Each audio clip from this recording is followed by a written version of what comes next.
Hey everyone, कैसे हैं आप सब लोग। उम्मीद है अच्छे होंगे।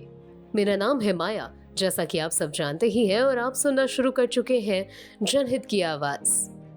और खबरों में आज सबसे पहले बात कल इंडिया और हांगकांग के बीच हुए एशिया कप के मैच की। और आपको बता दें कि भारत ने हांगकांग को 40 रन से हरा दिया है। इस जीत के साथ भारत ने सुपर 4 में जगह बना ली है।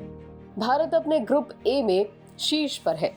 पिछले मैच में भारतीय टीम ने पाकिस्तान को हराया था और अब 2 सितंबर को पाकिस्तान और हांगकांग के बीच नॉकआउट का मैच खेला जाएगा। दोनों में से जीतने वाली टीम सुपर 4 में जगह बनाएगी। चलिए, ये तो रही खेल की बात। अब बात करते हैं देश की सबसे पुरानी पार्टी कांग्रेस की। कांग्रेस को हम और आप बहुत अरसे से जानते हैं। फिरोज गांधी, इंदिरा गांधी, संजय गांधी, राजीव गांधी और अब प्रियंका और राहुल गांधी, हम सब इनसे वाकिफ हैं। मगर क्या आप जानते हैं कि सोनिया गांधी के अपने परिवार में कौन कौन है? यानी राहुल गांधी और प्रियंका गांधी के ननिहाल के बारे में शायद ही हम में से कोई जानता होगा। मगर आज हम ये सब क्यों बात कर रहे हैं? क्योंकि कांग्रेस अध्यक्षा सोनिया गांधी की मां पाओला माइनो के निधन की खबर सामने आई है। दरअसल पार्टी के नेता जयराम रमेश ने ट्वीट कर ये बताया था कि सोनिया की मां का निधन 27 अगस्त 2022 को हुआ। सोनिया गांधी फिलहाल इटली की यात्रा पर है और अपनी मां के अंतिम संस्कार के लिए वहां पर मौजूद है। उनके साथ राहुल गांधी और प्रियंका गांधी भी हैं। चलिए, अब आपको बताते हैं सोनिया गांधी के इस परिवार में कौन कौन है। सोनिया गांधी का जन्म इटली के वेनोता शहर के लुसियाना में 9 दिसंबर 1946 को हुआ था। पिता स्टेफनो माइनो और मां पाओला थी। पाओला एक हाउसवाइफ थी और साथ ही स्टेफनो एक कॉन्ट्रैक्टर। सोनिया से छोटी बहन का नाम नादिया है, जबकि उनकी बड़ी बहन का नाम अनुष्का। जहां नादिया की शादी स्पेन के एक राजनयिक से हुई, तो वहीं सोनिया की बड़ी बहन अनुष्का और उनकी बेटी अरुणा अभी भी इटली में ही रहती है।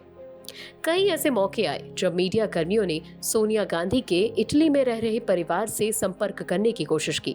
हालांकि ना तो उनकी बहन नादिया और ना ही अनुष्का कभी भी बातचीत करने के लिए आगे आई। उनका मानना है कि सोनिया की राजनीतिक जिंदगी से उनका दूर रहना ही सही है। खैर, चलिए बढ़ते हैं आगे। बात करते हैं एक अंधविश्वास की अनोखी कहानी की, जो आई है नोएडा से, जहां पिता की मौत के बाद एक बेटी ने ऑनलाइन मदद ढूंढी तो एक तांत्रिक की संगत उसको महंगी पड़ गई। तांत्रिक ने अभिलाषा से काफी पैसे ऐंठे, यहां तक कि उसके 27 लाख रुपए की एफडी तक तोड़वा दी। फिर गलत खान पान और उसकी गलत राय की वजह से अभिलाषा का वजन बढ़ते बढ़ते 200 किलो के पार हो गया और वो पल पल के लिए दूसरों की मोहताज बन गई। अंत में उसकी मौत हो गई। मौत के बाद उसकी मां ने कोर्ट का दरवाजा खटखटाया और तांत्रिक संजय मिश्रा पर धोखाधड़ी, रुपए हड़पने और लापरवाही से मौत का मामला दर्ज किया गया। मगर कमाल है ना कि आज की भी इस दुनिया में लोग अपनों से ज्यादा भरोसा इन आडंबरों पर करते हैं और मन की शांति के लालच में इस तरह से भटक जाते हैं।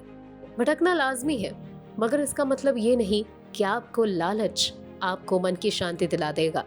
मन की शांति सिर्फ अपनों के करीब रहकर मिलती है या फिर अपने अंदर झांक कर मिलती है। इसीलिए बाहर के इन आडंबरों से दूर रहिए और अपना ख्याल रखिए। चलो, अब एक अच्छी खबर सुनाती हूँ। कोविड पर काम करने वाली संस्था national technical advisory group on immunisation के चेयरमैन डॉक्टर एनके अरोड़ा ने बुधवार को सभी को बूस्टर डोज लेने की सलाह दी और कहा कि हमारी एंटीबॉडीज 6 से 8 महीने के बाद कम होने लगती हैं। डॉक्टर अरोड़ा ने कहा कि कोरोना वायरस हमारे आसपास बहुत ज्यादा है और वायरस अपने ट्रांसमिशन फेज से गुजर रहा है। हालांकि हम इसके और गंभीर रूप की कल्पना नहीं कर सकते। खुशकिस्मती से इसके मरने वालों की संख्या बेहद ही कम है। तो बूस्टर डोज लगवाइए, बहुत ज्यादा जरूरी है। खैर, आज के लिए मेरे साथ बस इतना ही। मिलेंगे आपसे अगले अंक में। तब तक के लिए सुनते रहिए जनहित की आवाज।